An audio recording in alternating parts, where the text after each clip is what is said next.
Hey everybody, Brian Smith here with Smith Consulting Solutions.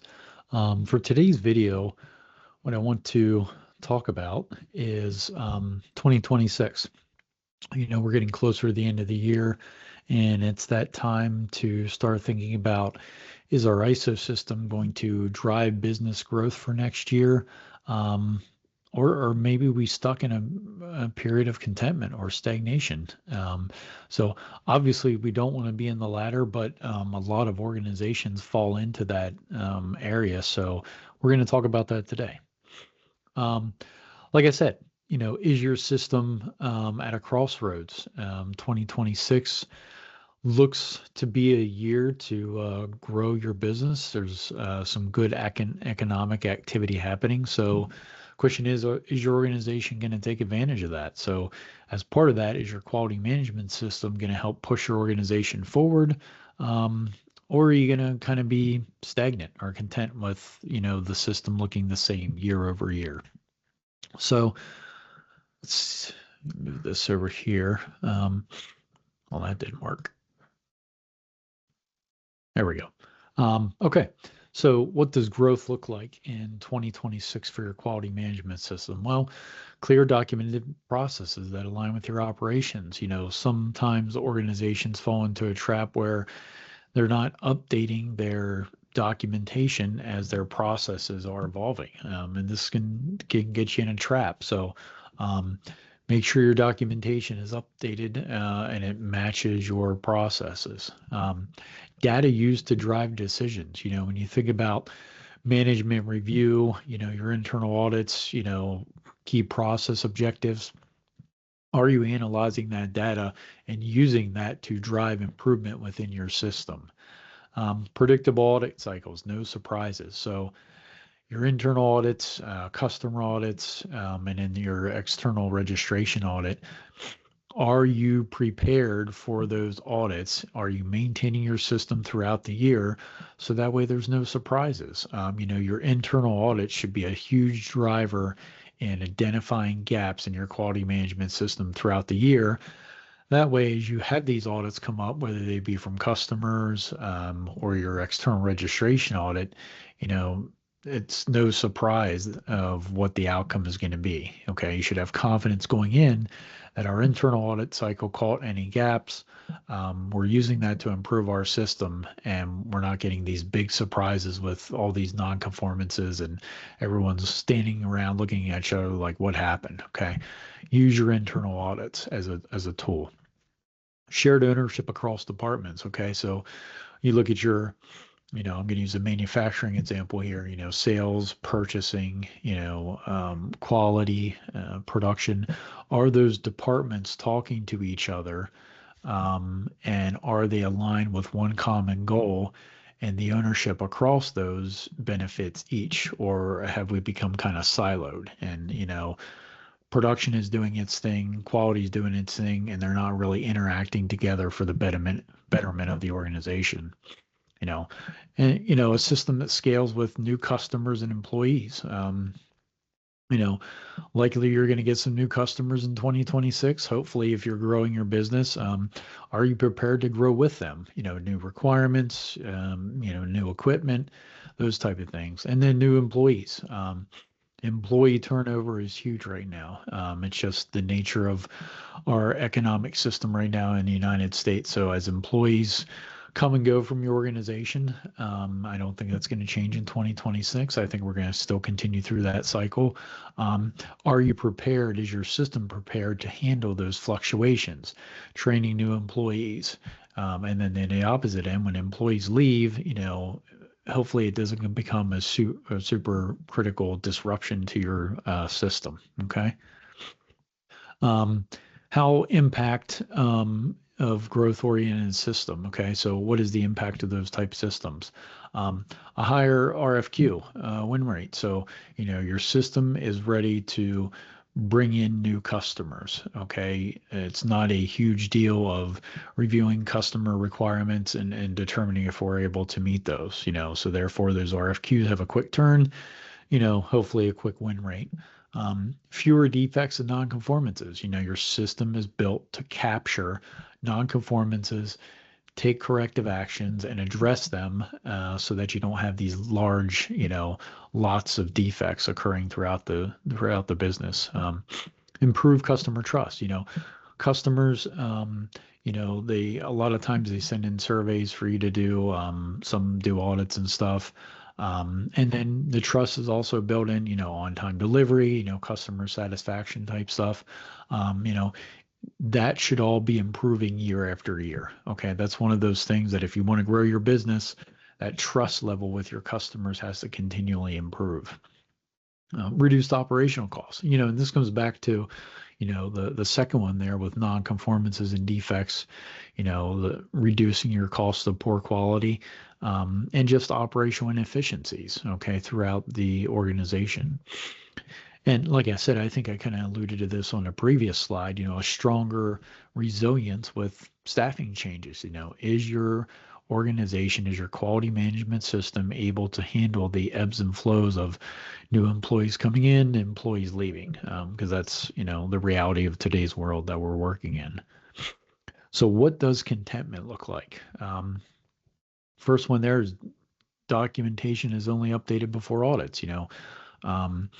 I can think of companies that I'm aware of that, 2 to 3 weeks before their registration audit, it's a mad scramble to update their documentation. Okay. There's no proactive approach that as things are changing throughout the year, we're making those updates. They just decide to do it 2 to 3 weeks before their audit. Corrective actions are used as a paperwork exercise, not solution. So doing corrective actions just for the sake of doing them, not to implement corrective preventative actions and risk reduction to better our system, our organization. Objectives not tied to revenue or performance. See this from time to time with organizations where they do their or implement their objectives and they're not directly tied to the strategic direction of the business. It doesn't have to be revenue, but a lot of times it is. Okay. Are we hitting our sales goal? Are we hitting our, from a production perspective, our costing goals? Those things ultimately transpire down into the quality management system. Okay. So having those objectives tied back to the strategic direction of the business is important. Weak or recycled internal audits. I see this a lot. It frustrates me. Okay. Internal audits are a great tool to help an organization really improve their business. Okay. Not just the quality management system, but the business. And I see it time and time again. Organizations will, change the date, change some information on their internal audit reports, and call it a day. Take the time, do your internal audits, do them throughout the year. If you're concerned about doing them all at once, don't do them all at once. Do 3 or 4 throughout the year. I often think that's better because it captures the business throughout the year, just not a snapshot in time. And I always encourage and train organizations that I help to do it in a layered process flow manner. So what that means is, you might go out and look at the production activity first, and the information that I look at there, I'll create an audit trail back to the sales process, back to the purchasing process, back to the quality process, as opposed to just going and looking at production information and going and only looking at separate information from sales and purchasing. I tie everything together to really get the true assessment of the value stream map. Okay. And an employee's unclear about expectations.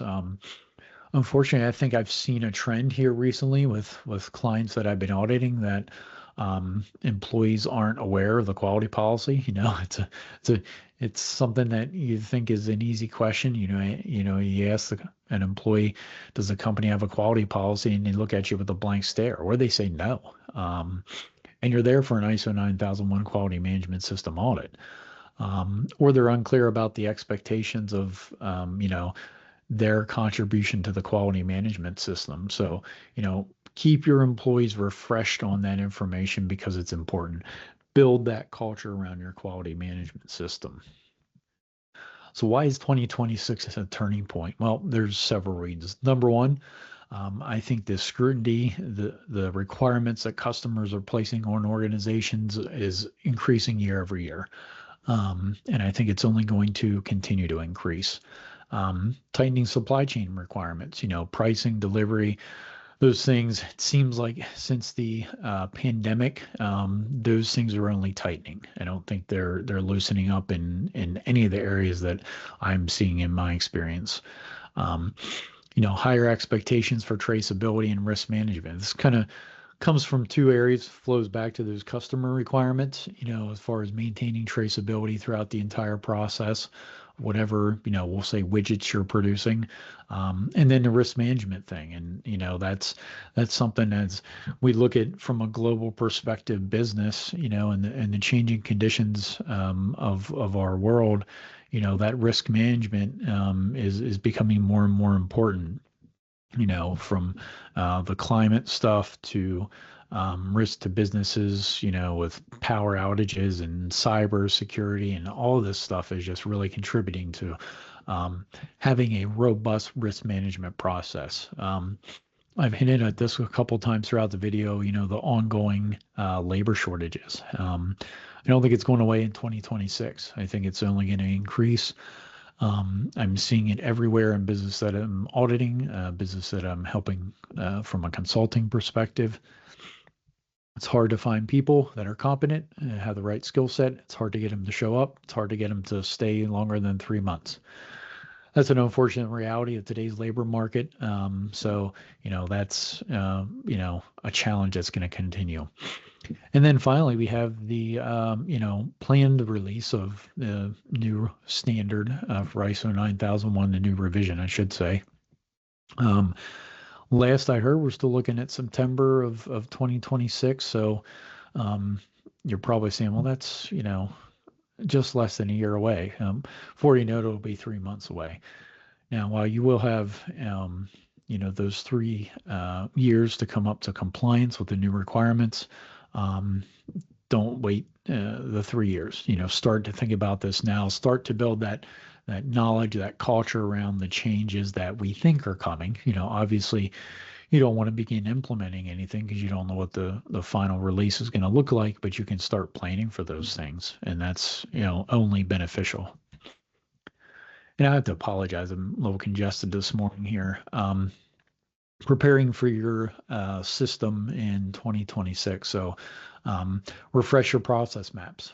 Do a value stream map walkthrough, update your process maps, make sure that everything matches your current processes, and make sure, the documented information that's supportive of those processes is relevant.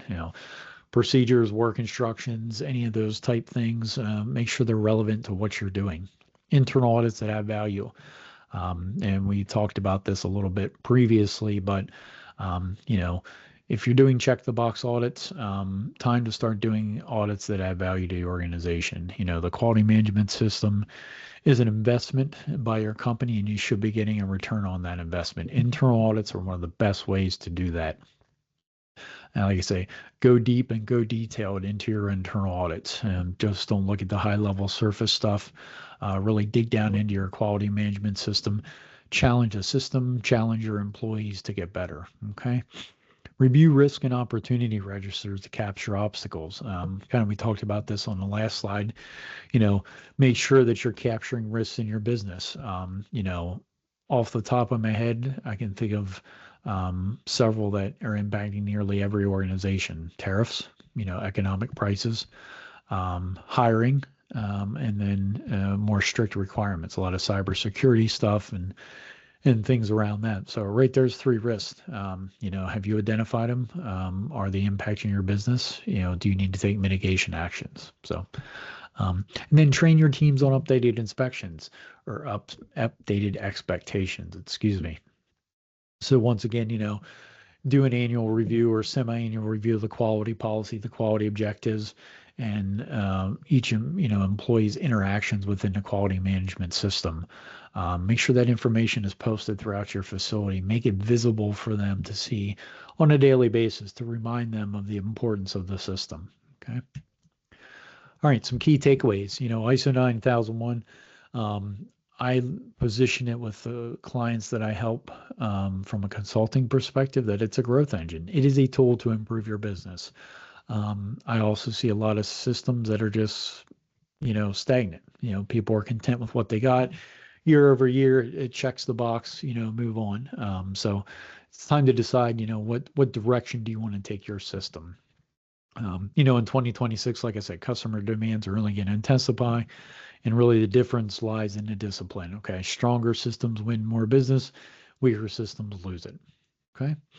Um, so strengthen your ISO 9000 system, before 2026 starts. Schedule a free consultation with me and let's talk about how we can improve your system. Okay. Hope everyone's having a good one. Talk to you on the next one. Thank you.